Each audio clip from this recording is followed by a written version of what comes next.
awaits. Enter the arena.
Hey there, welcome to a special FMC Arena Tuesday night edition.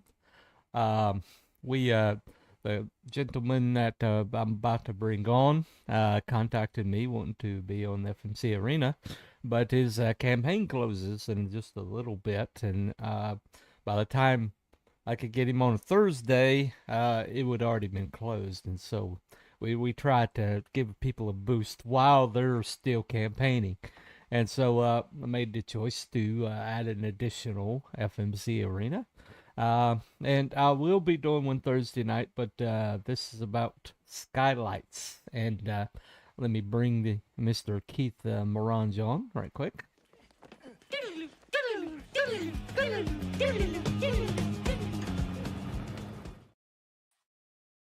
Welcome to the show, my friend. Thank you for doing this Did I special. mispronounce that? Is it Morange or No, you Morange? you you nailed No, it, I Orange. nailed it. Yeah, Okay, Morange. Okay, yeah. it looked a little French, so I went with the French pronunciation. So, It is. It uh, is actually. Yeah. yeah, if I was gonna go southern, it'd be Morange. There you go. But Orange. Yeah. so I just went for Morange. I'm sure you've gotten plenty of interesting pronunciations over the years. Oh yeah. Yeah, Every merengue. merengue. Oh, Uh, okay. Well, there yeah. you go. I guess it kind of looks like merengue a little bit, but Oh, all anyway. kinds. Yeah. Anyway. So welcome to the show. I've been seeing this on FMC. Surprised you're closing out so fast. I think this has only been FMC for a couple of weeks, hasn't it? Yeah, 30 days. 30 Yeah, days. and Okay. then 30 days originally on Indiegogo, and on the Mm-hmm. last day I was posting that's the Yeah. last day. I had a bunch of requests to throw it up on FMC. Fund My Yeah. Comic, yeah. Have you had a And good experience so far on FMC? Pretty good. I I have. I mean, though my numbers are pretty low, it is an introductory book, but Right. I actually really love the site because it's so geared to comics, and Yep. there were so many just um, welcoming things that were, I mean, teaming with Bleeding Cool and or Right. Bleeding Fool and Comics Crusaders and all that. I mean, it was really just like really good. Yeah, It's been great. FMC is basically an indie comic like funding site for indie comic creators by indie comic creators. So We don't have a corporate entity backing us up, so we kind of like it feels more like along the lines of we're rooting for you. We're trying to push things along. You don't. I mean, Indiegogo. According to people that I've talked to recently, you can't even get like a contact to talk to if you have an issue with the website at this point. Mm. Um, I think everything's going AI or and when people I've heard people have all sorts of issues with that, especially since they got taken over by the other outfit that took them over a couple years ago. Mm. Um, but I mean, has that been your experience? Yeah, it's been was a little different with the interface than what I Right. had heard it was. They changed everything and Yeah. just kind of unnecessarily extra steps for things. Mm. For my comics simpler that way. Um, and also a strange thing that they're doing over at Indiegogo is uh, charging people shipping in another step in another Ah. after the campaign closes, Yeah, I've which heard I it's like similar to Kickstarter with the backer kit thing. mm, The Kickstarter's been doing for a long time. It's a little yeah, it's a little awkward to close things out. And, yeah, uh, yeah, and right, so yeah, I don't think we'll be using Indiegogo again. there you go. Yeah, for sure. Well, I think Back Me Bro has kind of like come up. They're trying to be what Indiegogo used to be, and Hmm. we wish them well. Yeah, totally. People think we're in conflict with them, but we're not we're rooting for everybody because Right. Yeah. this independent space just needs options. It's people like Kickstarter. While they have a big browse and they have the name brand, when people use Kickstarter instead of crowdfunding, and Hmm. and so they're kind of like the of the industry essentially. Uh, but the problem with them is that they've got this inconsistent like moderation that happens in that they will let things go that you're going through cycling through and you're like, whoa, what in the world did they put that on this website? And then next thing you know, they take down Private American, which is a Mike Barron Right. Yeah, shitty book. I backed that one. Yeah. Yeah. And when you look in that book, there's nothing offensive. I mean, it's certainly a lot less offensive than some of the stuff that they're blatantly letting on that website. And Right. so one of the things is Indiegogo. We discovered Indiegogo was starting to shadow ban. They weren't openly banning people like or kicking them off like Kickstarter. At least they didn't start that way. What they would do is suddenly your campaign was invisible on the Mm. on the trending tab, and that's how most people found things. And we have an engineer that works with us named Pixel Trader, and Pixel's like, well, if you're being shadow banned, I can find it. Or I can write a program right quick. He was on his way to a meeting, this just casually. He's like, okay, here you go, That's and he great. wrote this program on the spot, and sure enough, when you basically when you attach this program to a what you thought was possibly being shadow banned, it had a um, Mm. deboost command on it, Mm. and well, the problem is somebody who like we were like, see, your campaign's being deboosted, and the sucker went straight to Indiegogo's moderation. It's like, why am I being deboosted? And suddenly it disappeared. People were still being Mm. deboosted, but evidently they did it on the front end. Uh, but that was going on, and so our creator Luke Stone is kind of like, well, he was setting up something called a white box um, operation for planning to run his comic book through it. Mhm. White box simply means that it's a corporation that allows you to put your name on it. It's kind of like people are doing with the coffee. Mhm. It's like it has they produce the coffee and they distribute the coffee for the person, but their name's on it.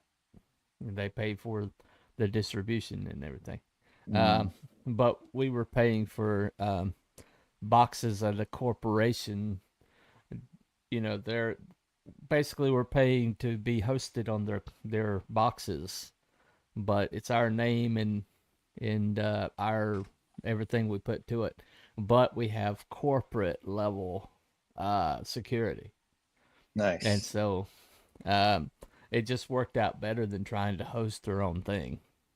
And Mhm. uh, and so that's and right now we're planning on migrating over to another server that's going to be able to accommodate more of what we want to add to the website. So we're about to get even more varied in we can offer. It's going to look a Nice. lot like classic Indiegogo. Okay. Before we're done. But that's currently going on. Um, so that's just to let people know there might be some slight slowdown. All You right. know, we're trying to get the word out about that.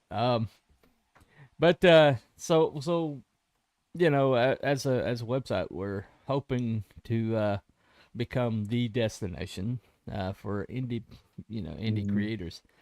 Um, because right now, Kickstarter, Indiegogo are corporate backed, Right. Right. and so is crowdfunders, so is Zoop. Um, you Yeah. know, no matter what they're saying, they're corporate backed too. And Yeah. so, And I'm sorry. I just oh want no, to go ahead. say is that as an indie creator, I think you know the landscape is always kind of changing and It shifting is. It throughout is. indie comics, just in Mm-hmm. itself.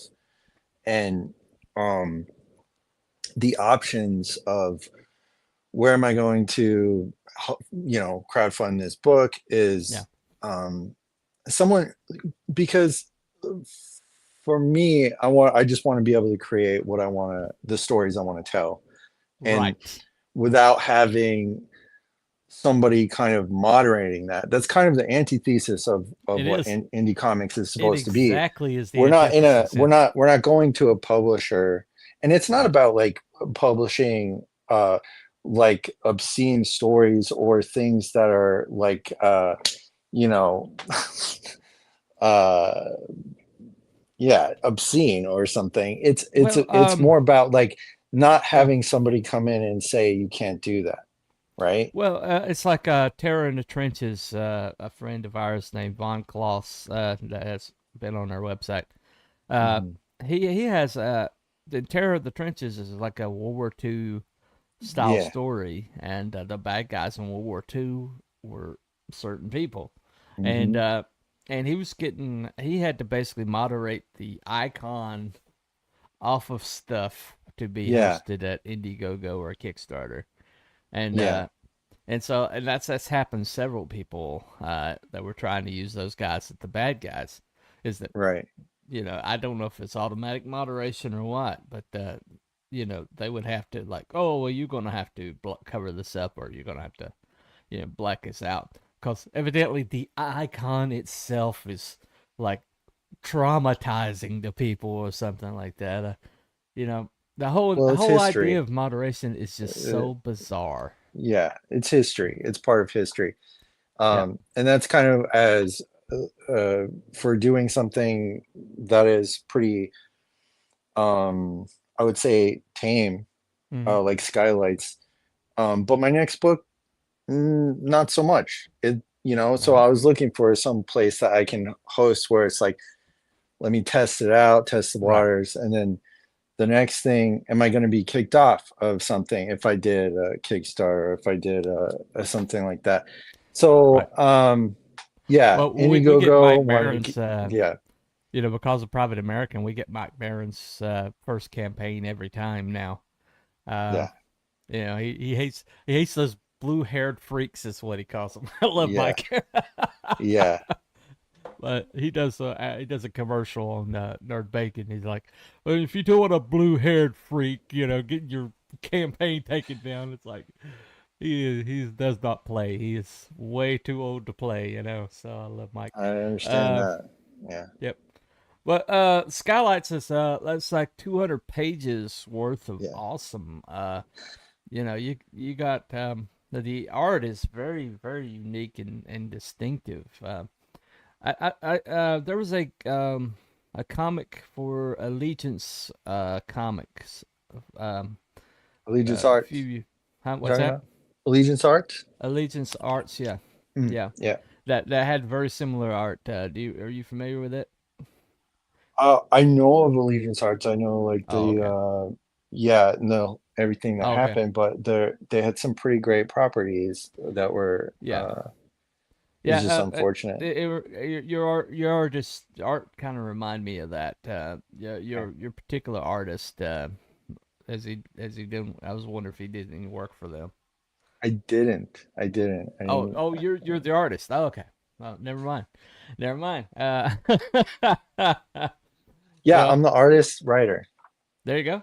I've done everything for Skylights. Yeah. Wow. I guess that's how you can afford 200 pages of art. Exactly right. But That's like- I mean, it's like broken up, right? It's like yeah. if you were to collect the 8 issues and put them together, you Right, know, right, right, right, yeah. right. So you started with floppies, 8 issues of floppies, or That was the original plan, and I just I did a couple tests. I tried releasing when I was drawing the first issue. I released it. Um, I was trying to do the webtoons things, didn't like ah, that. right. So I pulled it from there, and it just became a matter of how do I want people to experience this book.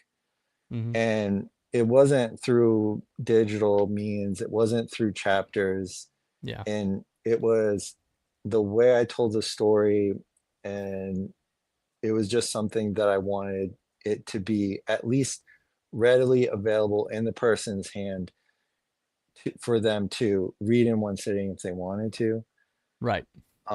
without that interruption. Yeah. Yeah. Let me get caught up on comments over here. Nerds. Thank you, Will.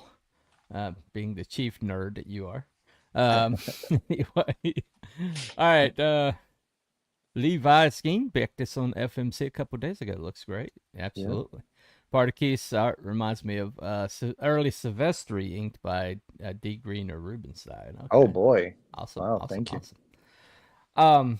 Well, yeah. One thing I really like about your art is is that it's kind of a little bit impressionistic in that you don't feel like you have to complete lines. You kind of sometimes you just hand out a shape Mm-hmm. and maybe do the hard lifting with the coloring and things like that. That's very Yeah. very creative in that. Uh, you see a lot where you feel things are over rendered, Yeah. and it loses some of the energy. Do you feel like that? Oh, for sure. I mean, I think I'm inspired by a lot of old comics like Oh, Joe Kubert and mm-hmm. Al Williamson, and the times that I was collecting books was early 90s. There you go. It's very So creative, I mean, very experimental era. yeah, like well, I mean, like Norm Breyfogle on Batman, and even Graham Nolan doing Nightfall with Chuck Dixon, and I mean Alan Grant's writing with Mm-hmm. Norm Breyfogle. Um, just a lot of the Bat books when I was Right. like 13, 14, 15, and and it just started to, and then I found Dark Knight Returns like in Oh, the there you late go. 90s, Frank Miller. Yeah. and that was big. I can now that you said that I've seen a lot of Dark Knight Returns, kind of like in the way you do your line work. Oh, Uh, interesting. yeah, Um, like the way you do the motion and things like mm, that. Yeah, well, I think it's just, I mean, I think some of the easiest guys to learn from was mm-hmm. is John Buscema and Joe Kubert. And you There you go. look at what they were doing, especially Joe Kubert in his early Tarzan stuff when he did the Right. run on Tarzan, and how that was just very economical and impressionistic. Well, I'm Um, hoping that he's easy to learn from. He opened a school, so you know. yeah, right. Right. So I'm just really inspired by those guys, and I think a Mm. lot of that just kind of that learning comes through. Al Williamson influence makes sense as well. Al Williamson, yeah. I mean, I have the old Agent X9, a couple of those collections Right. from the scripts, and looked at a lot of those that inking. Um, but again, it's just like through repetition. Um, it is how you find your style. Yeah. You have to do the thing. You have to Right. keep drawing, and then somewhere along the lines, things start kind of clicking and coming together as a style. Mm-hmm. Yeah, Yeah. just from Yeah. understanding. That's one thing. That's one thing. When I talk to people that are learning to write, is it sounds a little existential when I tell them this, and sometimes they look at me like I grew a new head, but I tell them that write until it sounds like you. Hmm. Write until if Hmm. you read somebody else writing your stuff, you would know it. You know, Yeah, and that's really good. That's a good way to say it. well, it's you know, we're all trying to uncover the artifact that is the story. Hmm. But what makes it distinctive is how we unearth the artifact, and and how it like washes through your abilities and your skills and your experiences. How you is how the story is shaped by you. You know, the story is kind of like its own entity that you're tapping into, but it It has to is. pass through the channel of you to get to the world. And Absolutely. You're 100% right. Spot on. the the more you can get the story out into the world, the clearer the story. You know, it with the least amount of you as possible, the purer the story is going to be. But it's still going to have to come from you and through you, and so you're going to be tattooed on it. You know, so Yeah. but Yeah. I mean, it go really ahead. is that the creation, it's yours until you let it go, and then it Right. becomes the world. It becomes other people's, and other people are gonna Mm-hmm. identify with it, take it, own it, interpret it. And it's like you've done your job, and what people say about it later or how they feel about it Mm-hmm. is a whole other thing completely. Yeah, it's your child, but eventually, child's got to leave the nest, and Yeah. eventually, it's got to stand on its own Yeah. feet. And I'm seeing the mainstream put out a lot of stunted, children who aren't capable of standing on their own feet. Uh, Yeah. they're trying to slap a name on it and saying to like oh well, if we've slapped the Star Wars brand on it, even though Yeah. it's a flawed, hackneyed story that is not going to appeal to everybody. As long as we have Star Wars on it, people are gonna buy it, and Right. they're discovering that no, what you did is you destroyed the Star Wars name Yeah. and by slapping it on something subpar, and and that's one thing that everything that you put out has got to just be the best that you can put out because your name's on it, you know. Hmm. And I especially if it's your first work, you know, that's the thing that I tell people. I was like, if it's your first thing, the Yeah. first thing that anybody's going to see from you, make sure it's your best thing, and because Yeah. that's your first impression, And if you show up for the blind date and you're wearing jammies uh, she's probably not going to call you back. Okay, you know, so Yeah. It it goes back to what we were saying before, about the finding the right crowdfunding hmm platform.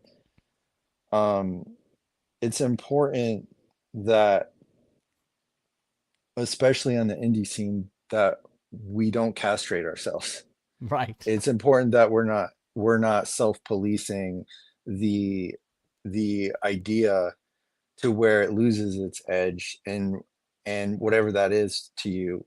But hmm the things that are the formula that is um safe and mainstream, um uh I think is instinctually being rejected. right, We need stories with guts. We need stories that has some balls, that aren't going to um, pull back and be afraid to be what it is crying out to the story artist to for the be, sake of story and not story for the sake of like or trying to or, alter or the just social mimicking, construct or whatever. Yeah, and trying to be something for everyone and all that kind of thing. It's right. like, be, you have to. I don't want to be preachy right now, but I mean, as Preach, preach, my friend, it just, preach. you have to serve the story, right, and in an independent scene, in what we are, we have to we should be doing that. We don't need another thing where, whether it's a platform or an audience we're afraid to offend, or for Yeah, whatever reason, with, the long list of right. reasons.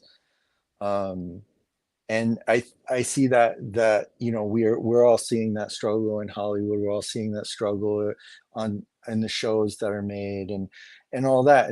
And what's the point of being indie if we're treating ourselves like a Beholden corporate to board? anything, basically. Yeah, Yeah.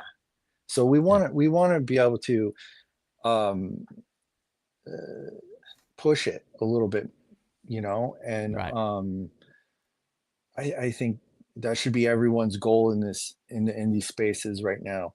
Whatever your right. views are, we should be uh, trying to find the edge, trying to find the where we're serving the story, but also um, just not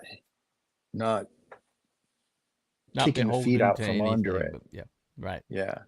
Uh, hold on a minute. Star Wars is so good now. It's too good for me to even watch. That's sarcasm, by the way. Yeah. That's definitely sarcasm. Uh, anyway, yeah. So how long have you been wanting to do Skylights? Question for you. Well, I mean, to be honest, I've been making my way into comics for uh since I was 13, so probably like a little over 30 years. But Skylights came to me in about 2018, hmm which is when I ended up writing the full story. Uh and it started out as just an idea note, and then another one, and then I just kept right, and I was working on something else at the time, and it Yeah. just became just kind of flooding in. And when something happens like that, that's inspiration. Maybe you're That's, looking for something else and you find a brontosaurus bone and you're kind of like, oh, okay, something big here. I need to unearth this, you know? yeah. Uh, And when a story kind of chooses you and finds you like that, and yep. it's all flooding in, and it's being just, you can't keep up with the ideas, and you have to write it out. It's kind of It's a like you were sign. drinking from a hose and it turns out to be a fire hose, you know? It's like, yeah, I mean, the muse has found you, and and what are you going to do? Close the Right. door? I mean, it's Exactly. almost like you have to respond, and that's what I did. And I hmm thought I was going to do this pretty quickly. I thought it was going to be like four, 20 something page issues, and Right. do it black and white in the same kind of quick manner that I would do storyboards in. and it was just something that was like I wanted to kind of dabble in, get done. But Yeah. as I started drawing, I started caring about it a little bit more. I started getting to know the characters a little bit more, Yeah. and spending more time on it, and Yeah. in between jobs, of course. There you go. Hollywood is doing fine. Totally not losing billions. Right. No, Yeah. yeah. Totally not. Totally not. Um, well, that's one thing about the when the story finds you, Mm, and you know, it's the beautiful thing about unearthing the artifact is that you're on the journey to discover too, and you're the very first person to discover it. You're the first person through the door, or you're the first person in the labyrinth, or you're the first person to, stumble upon the hidden city, and mhm. so you're the first to explore it, and when you first find it, there's that moment of like, oh, I've got something here. But then you start uncovering it, and it gets bigger and bigger and bigger, and it gets away from you, and suddenly it becomes its own thing, and Yeah. then you kind of feel like you're you're basically the amanuensis or Mhm. of somebody telling you a story, or you're the you're almost become it's your boss now, and you're the employee, and you're trying to accomplish the goal that has been set before you. And once that happens, I honestly think there's a lot of writers right now that are buying $1 million properties that have never felt that in their entire lives. They've never felt that moment of discovery, that moment of creativity. To them, it's a way to get their screeds out to the public, or their That's a way fact. to get their philosophies established in the mainstream, or make a social change. And Absolutely. and the truth of the matter is the most change you're ever going to do in this world is by getting or telling a story, and maybe embedded in that story is message that comes from the story itself that you didn't put there, but it's there naturally. Like the hero's journey Mhm. that runs through a lot of stories, Yeah. that young men have learned have used, like the Odyssey, you Mhm. know. Yeah. This thousand it's reason why it's existed for thousands of years is because that heroic journey has helped young men through generations and generations to learn things about uh, what it means to be a hero. What it means Yeah. to screw things up, but still show up when you need to be. Yeah. I mean, we've been telling this story for generations, and suddenly this thing comes out that's supposed to that has the name slapped on it, Yeah. and it has none of the heart and none of the qualities that has made it generational. And Mm. then and people are recognizing that, and they're like, oh, well, you're a bigot, or you're this, that, and the other. But it's like, I'm sorry, but whatever that is, that's not the Odyssey. We know what the Odyssey is. We've read the Odyssey, or we've seen that good adaptations of the Odyssey. We know what's supposed to be in the Odyssey from its inception, and and this is that. Mm. And just because you slap the name on it doesn't mean it's that. You know, Yeah. and I think it's important. You have this character. I've seen him in the trailers. I've read about him in your campaign, who's a stuntman, Mhm. and I was like, why don't we have more stuntman protagonists? I mean, these guys, they're part engineer, they're part mechanic, they're part you know martial artists. They're daredevils. Most of them have military training, so they probably know weaponry. Right. And it's like, what an incredible idea for a protagonist, as a stuntman. And they're all lousy. I mean, Hollywood's lousy with them. And Yeah. so the idea that this guy would be in the Southwest somewhere, run across a situation and get involved is such a brilliant, brilliant idea. but Thank you. the also, he's that masculinity, is that, that that aspirational thing about men, that Mhm. I can't walk away from a kid. I can't walk away from a woman, a damsel in distress. I can't walk away from a situation that I can intervene. And that's the best of mankind, best of men in particular. And they're trying to like remove that from the culture because they don't want men to intervene anymore. Well, I'm really impressed that you saw that and caught that in what little is out there of it, because Mm-hmm. that was something really important to me to kind of represent, Mm-hmm. and not only in this story but in future stories of masculinity, of Yeah. being uh, Well, being I think you see the dearth of it in society, and you're trying to put it back. It's what a lot of us are trying to do right now with this It is. independent I mean, movement. it comes down to the urge of just the concept of just being the change you want to see, and Right. representing that. And just because, there's been just kind of a long string of just watching our heroes die on screen, and a lot of things get emasculated. Right. A lot of heroes get emasculated. A lot of things kind of just being intentionally attacked. Right. Um, it was important to me to do a story where, not to give any, I don't think it's giving too much away, but to kind of start in that world with this man who came from, something he loved, and finds himself in a world that is kind of emasculating him, that is kind of taking him, uh, kind of taking him for granted, throwing him away, kind of thing. This just circumstantially, Right. situationally, and when he is, and then bringing to, I mean, and the cars, the being a stuntman, all kind of represented that, pulling from the 60s, the 70s of just muscle cars, and Himi Kudo with a six pack. Yeah. yeah, yeah, There you go. and I've yeah. seen one in person. Those things sound Oh, great. They're yeah. incredible.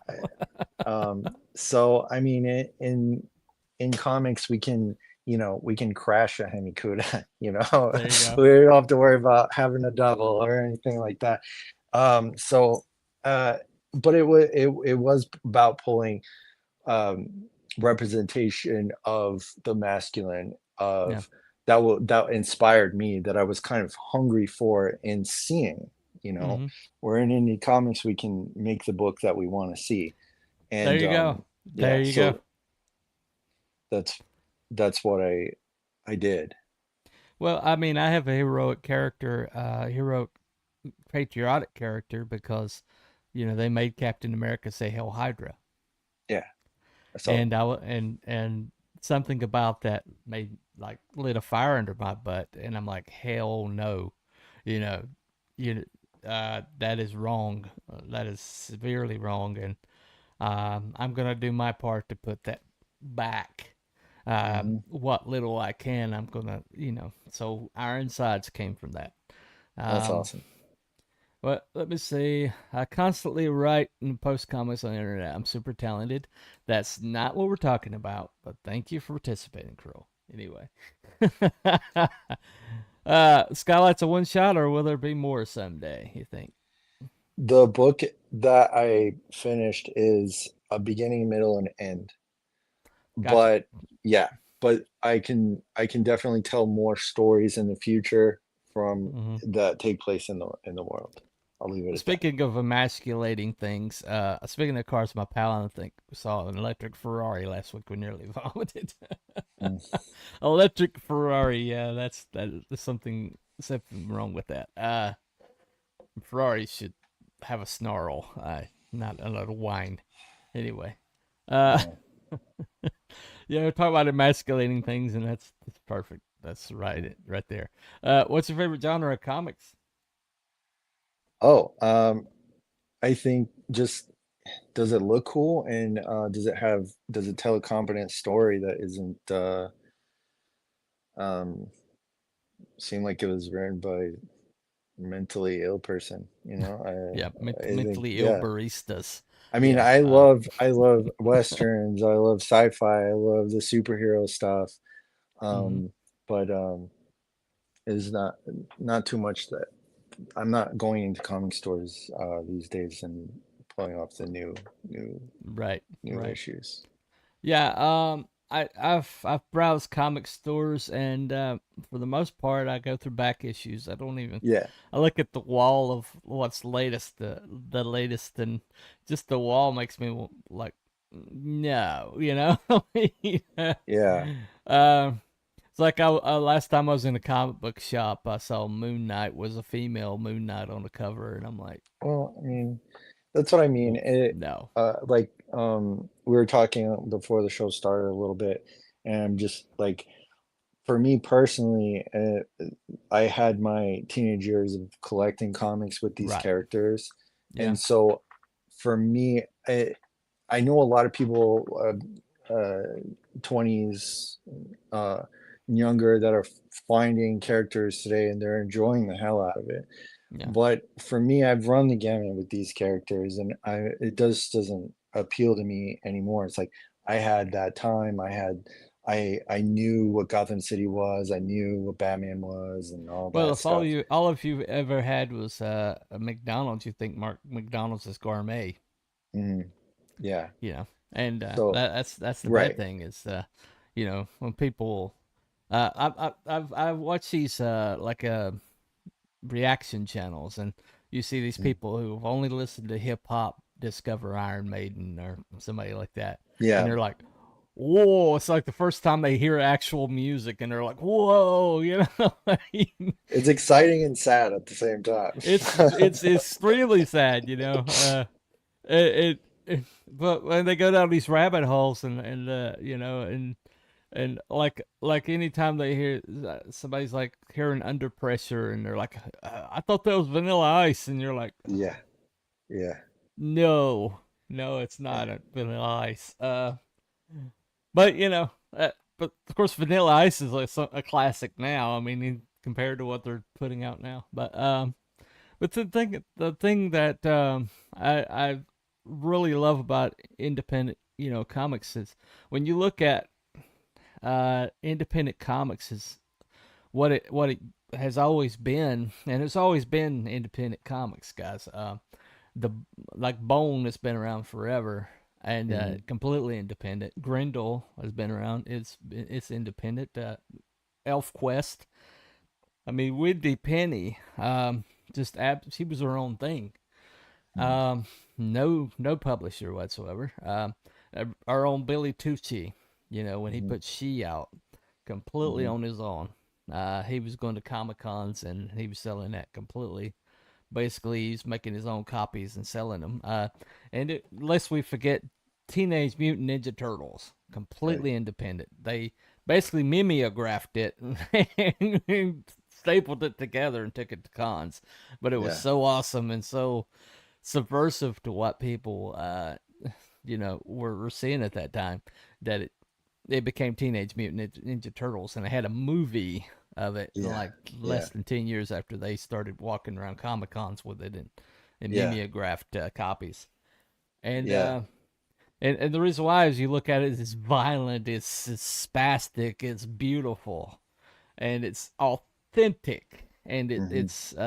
it's like pure, and that's what people are just desperate for. Somebody just, like the whole Oliver Anthony thing a couple years ago when he did Rich Man North of Richmond. This guy's just in the backwoods with a mic singing about how, Washington's screwing us all over, and we're like, oh, amen, brother, Right. and we Right. made him a millionaire, just from his authenticity, and and it's just like people are desperate to see something real.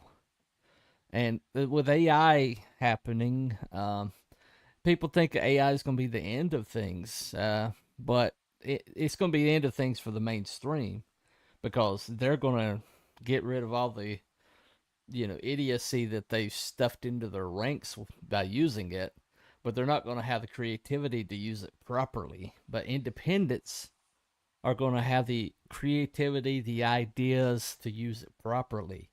And so I think it's going to, make independent sources even more powerful. 3 movies that have been top the box office this year were made by YouTubers. Mm. Three movies, micro budgets, topped the box office and made millions and millions of dollars of profit this year. Were made by YouTubers, and they beat out $1 million properties. I mean, hundreds of $1 million movies with budgets that of small countries, and the reason why is because when people saw it, they're like, "That's real." Whatever that is, that's real, and I'm going to support that. And so this is the opportunity we're given right now. Real music exists. Who knew? Obviously not. Other entertainment genres, mainstream puts out good stuff in dribs and drabs now. Not like it. No. Now it used to. There was times in the early '90s and maybe early 2010s where it was like good stuff everywhere, and then it just like went away so bad so quickly. If you could be the artist of a comic book from any time and period, what's the book and what's your art team if you're on the pencils? That's a good question. Ooh. I mean, I just think about the influences that I have and the landscape that they had in the 60s and 70s of commercial art, and Yeah. the opportunities of just illustration everywhere. Right. Illustration on magazines and covers. I mean, it was so rich, and just so I don't know necessarily about a book, but a time period of being an artist in the 60s, Mm-hmm. just ripe with opportunity. Um, but again, I mean, we're in the time that we're in, and I Would you say think like the first generation of Marvel uh, mm, when they were so ahead of everybody else when they're putting out, Hulk, they're putting out Doctor Strange, they're putting out Spider-Man, they're putting out all these characters that became so iconic, but they were brand new at one point, and people were right, like, "I have never seen anything like this." A superhero that can't that can't pay for his apartment, that has to do work on the side just to make ends meet. Wow, yeah, what a cool idea! We have yeah, Batman with a bank account. I mean, yeah. As much as I love Batman, I don't know if I want to work on a book with him. right, I've right, always, I always like, I always thought like the Flash would be interesting to play uh, yeah, with time, and playing with personality, character study right. of who, Barry Allen what would he be like with these powers and abilities, and how would that form his psychology and tendencies, and I I I I, I think that would be fun to play with. I've always liked Wally West more than Mm, Barry Allen, hmm. and I think he just told better stories for Wally. But I'm sorry. Yeah, That, no, it's that's totally. that's got me canceled before. Anyway,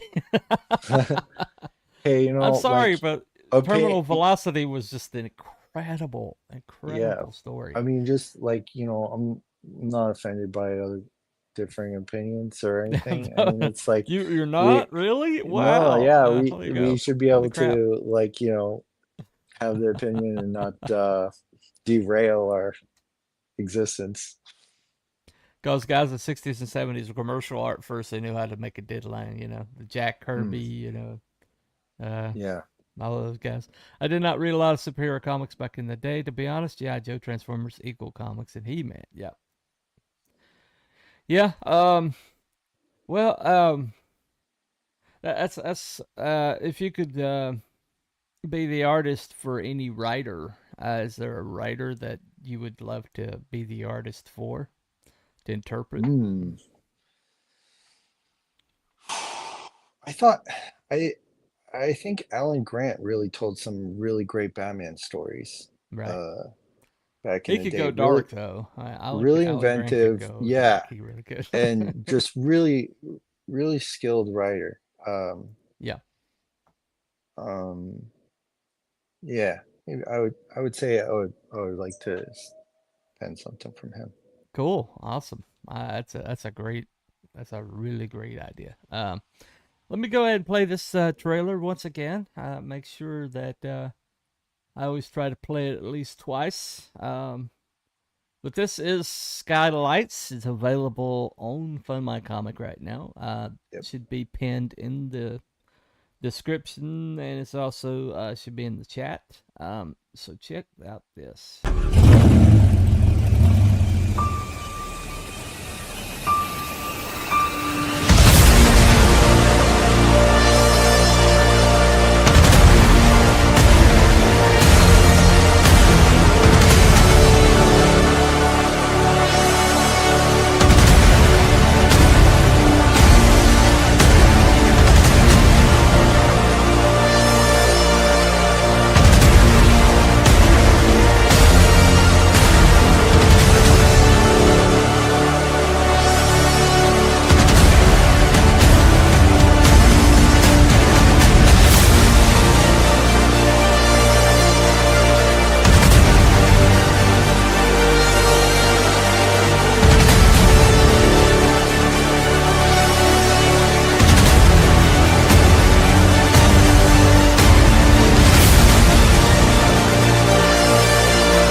I'm not gonna lie, that is one of the best trailers I have seen.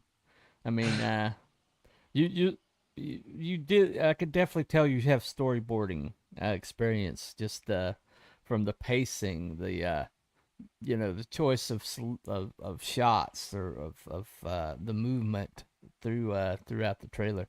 Um, I'm sure the music's probably yeah, AI generated maybe or No, copyright free. that is by really slow motion. Ah, They actually do movie trailers. I licensed it. I reached out to oh, them cool. Wow. and and it Sounds a was I lot. had a That sounded like Tangerine Dream, a la maybe Blade Runner or somewhere around that period. yeah, A right. little I mean, bit. I had a few that I was listening to while drawing the book and imagining what the trailer was gonna be, Hmm. and uh they happened to get back to me, and I licensed the song and said it was for a Cool. comic trailer, and I'm going to be sharing it on social media. Is that okay? And yeah. So and it turned out it's so funny because the main guy that is of really slow motion lives like 20 minutes away. I had Ah. no idea, and it was just so funny Wow. that that was the one that got back to me, and on the invoice, he was just like, "Hey, you're like my neighbor." That's rare. There you go. There you go. Yeah, but Um, they do incredible music. Just they have music on iTunes. They did I believe they did the Spider-Man trailer. Um, wow. yes, so Yeah. they do great work. Great work. Well, one thing about really good trailer music is there's always a layer to it. It's not just one thing. Like through that there was like there was like a smaller theme that was like running through it, that Hmm. was running almost at a different tempo from the main theme, that Yeah. kind of gave it this motion, kind of gave it its energy. But then you had like this massive, vast, Yeah. thing over top of it, that kind of like you had the desperation story underneath, Right. and then you have this vast panorama of these gigantic spaceships, and the Yeah. size of that, and it was It. all like represented in the trailer. And this is an art form that people have lost. There's very few people anymore that can do something like that. Maybe count Well, them on I one mean, hand. it. I mean, that's the thing is like it's hard to do a book. It's hard to do comics, but um, uh, we can do the best that we can at the time that we're working on it, Yeah, and do try to match what we want, you know, what right. we want with the project. Well, one thing, it's like when I did this right here.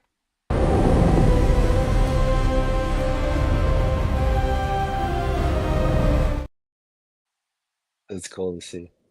Yeah, but the secret to like adapting something, using AI as the tool, is you're still a storyteller, and so Mhm. you gotta adjust the AI to tell the story that you want, and Yeah. so that took me like, it took me like multiple times Hmm. generating before I was like, that's it, Yeah. that's the energy, that's what I'm looking for here. Yeah, um it does capture the energy of the characters, and in yep, the book, the story covers the found family. right, They're right, strangers, and not so much at odds, but just indifferent to each other, yeah. and wanting to continue on with their own situations, and how does that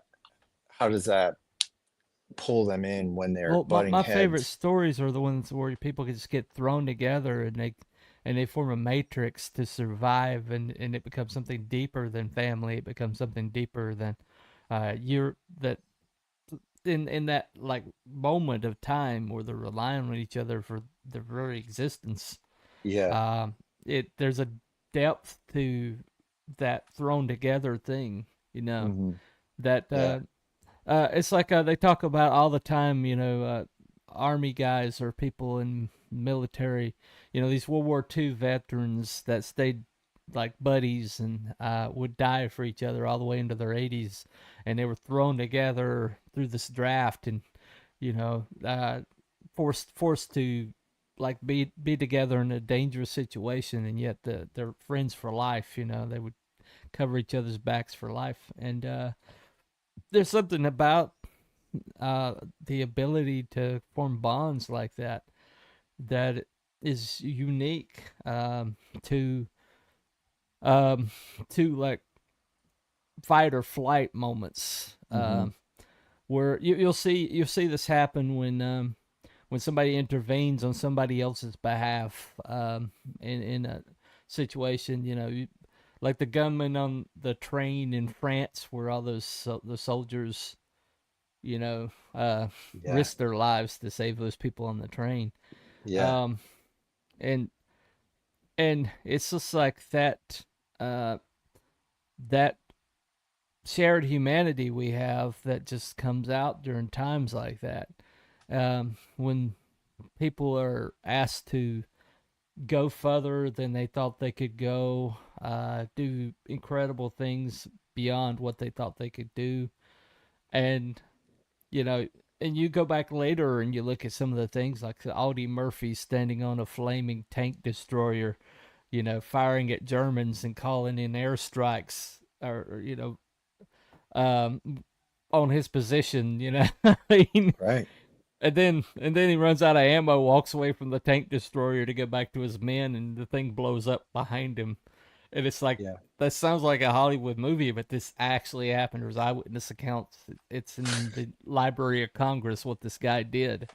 50 Amazing. Germans by himself, 50 caliber machine gun on a flaming tank destroyer.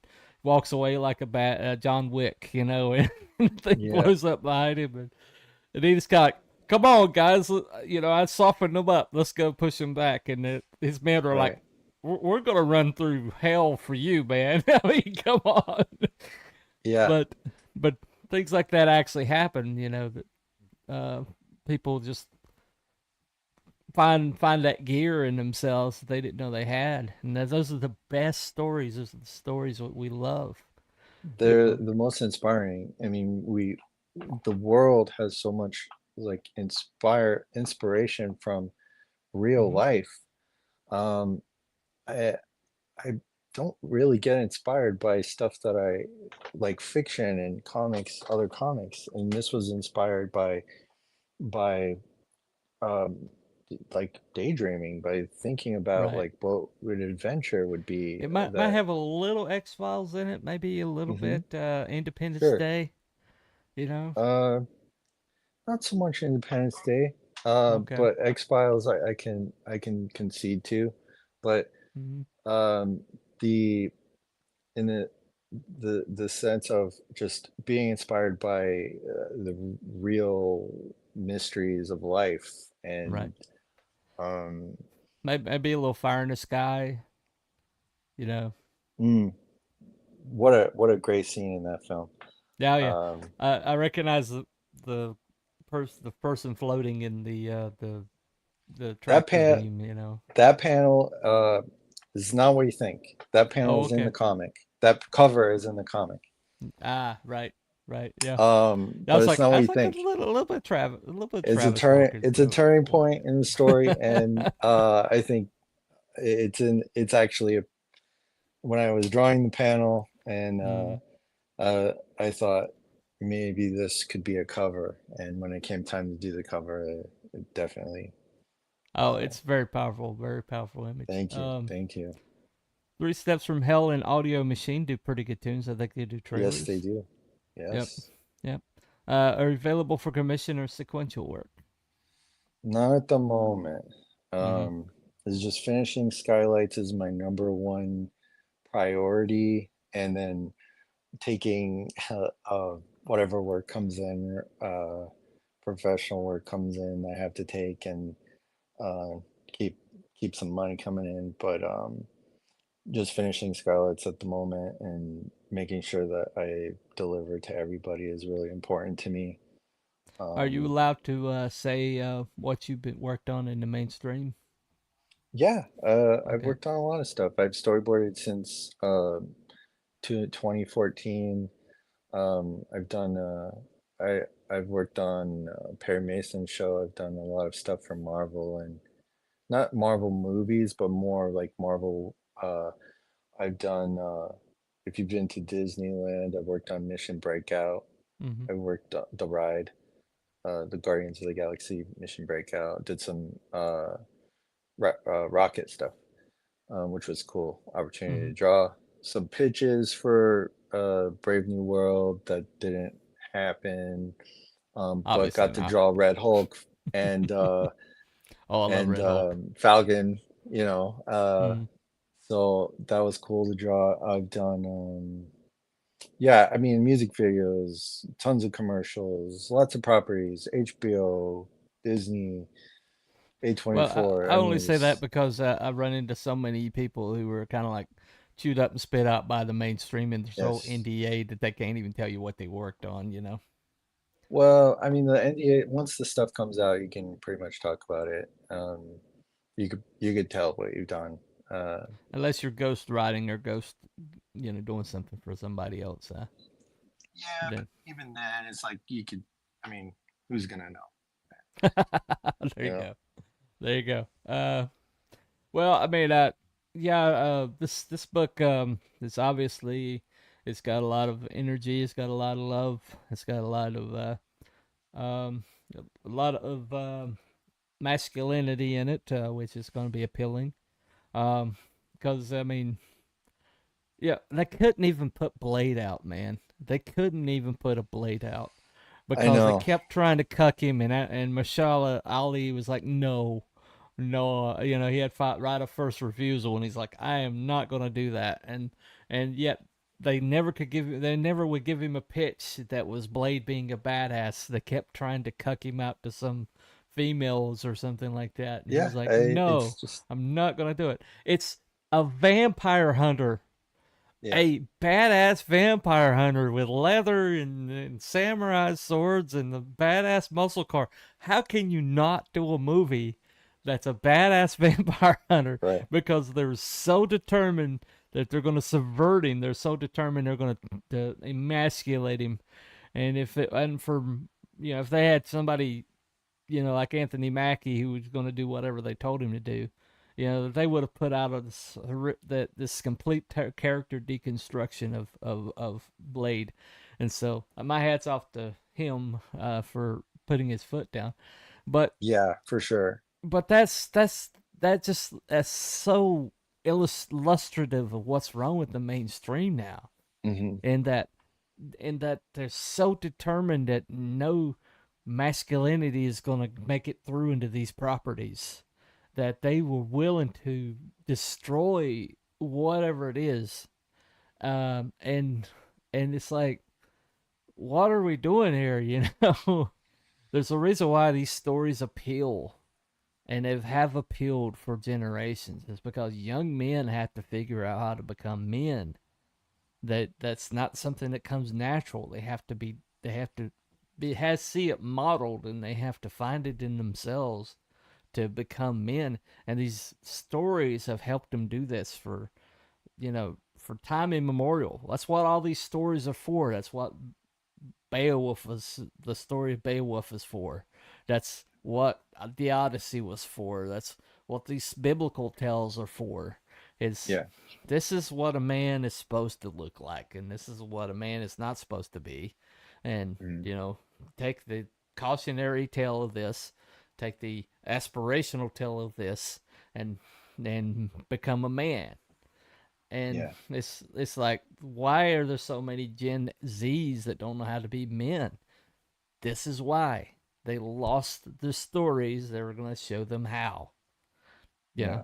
that's why a lot of us Gen X and Zennials are all feel like we're taking crazy pills when we deal with these kids. It's like, Yeah, it's this is what a gaslighting. man looks like. This is what a man does. This is how he takes care of himself. This is how he takes care of his responsibilities. And they're like, oh, Yeah. because it's gone from the culture, and it's got to come from somewhere. And independents, the only people that are doing it right now. They're on the game in Well, town.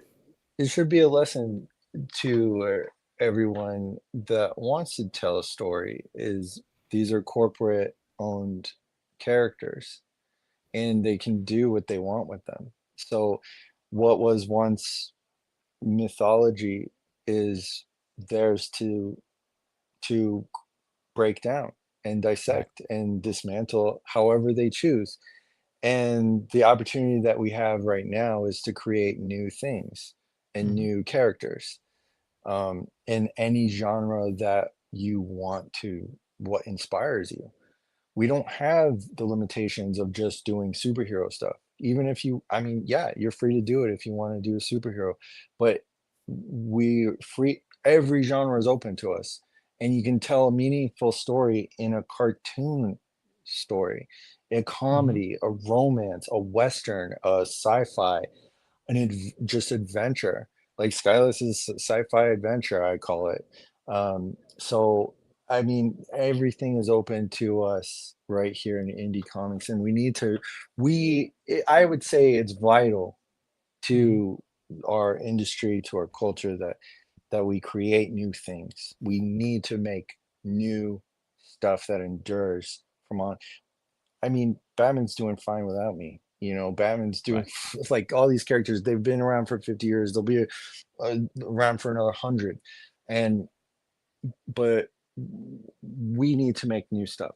And you don't know what the next thing that is going to rise up and capture the zeitgeist and be the thing. It could be your project. It Right. could be anyone's if it registers enough, and that should incentivize everyone to to to be to tell honest stories, to be truthful with their work and not not pull back. Right. Go. Go. If you think it's not gonna sell right, just do it. Because Yeah. if it's in your gut and you want it won't leave you, do it. Well, it's like I was reflecting on the movie once. You know that movie? Mm, Well, the guy who was in that movie, Glenn Hansard, passed away. Had a motorcycle accident the other day. But this mm, movie was made on a shoestring budget in and around Dublin.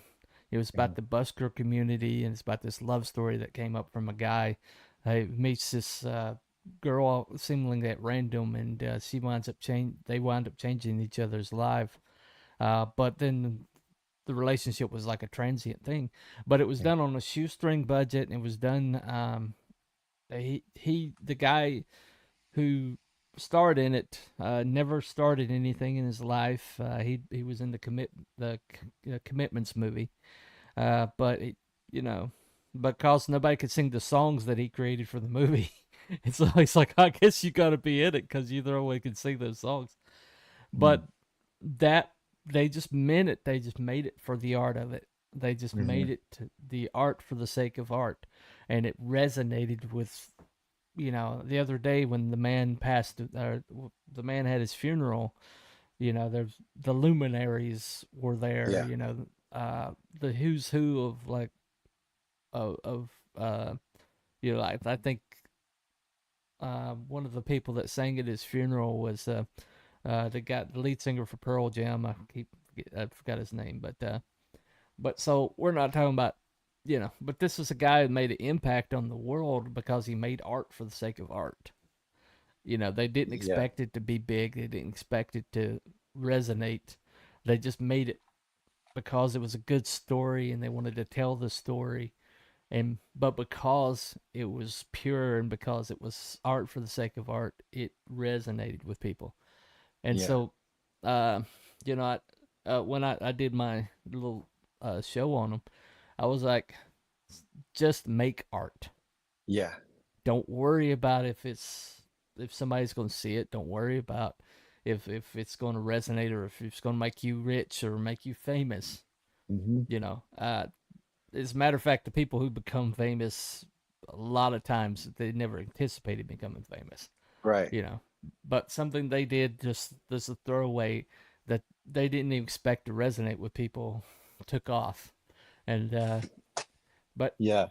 you In can't the plan that. You just make art for the sake of art. You know. I when during the course of making skylights, I I put up on a post-it over my desk and I said fail every day. Fail every day. And Mm-hmm. when you get past the idea of like, what if I fail? So what? And you Right. learn. If you learn from your failure or what you don't get right, um, that's not a failure. You're learning from that and you continue on. And Mm-hmm. it's about collecting experience. It's about, you know, you're not going to be you're not going to be as good as you will 10 years from now today, right? So Right. and so many stories don't get told because um oh, I there's a this story that's out there that's similar to mine, or that story Yeah. that's similar to mine. And you have to listen. If there's a story that came to you, no one else can tell that story.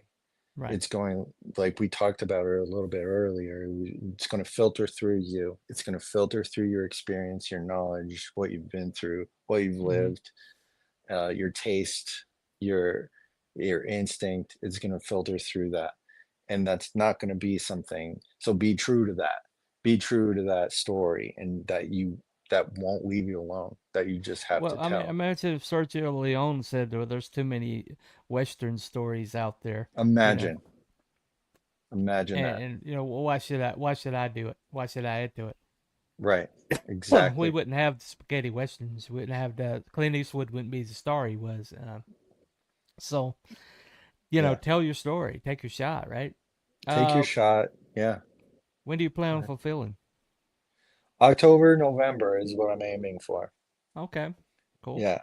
I'm editing. I'm going through all the pages, doing art, quality checks, Mm-hmm. color checks, just editing all the art, and then I'll be picking up lettering. And yeah, I'm already in talk with a printer, and I'll be picking what paper, size of the book, interior cover, all that stuff. So Mm-hmm. exciting. Um, Awesome. glad to finally be at this point. I can't It, imagine having my comic in my hand for the first time. It'll probably, I mean, just with all just that's gone into it, yeah.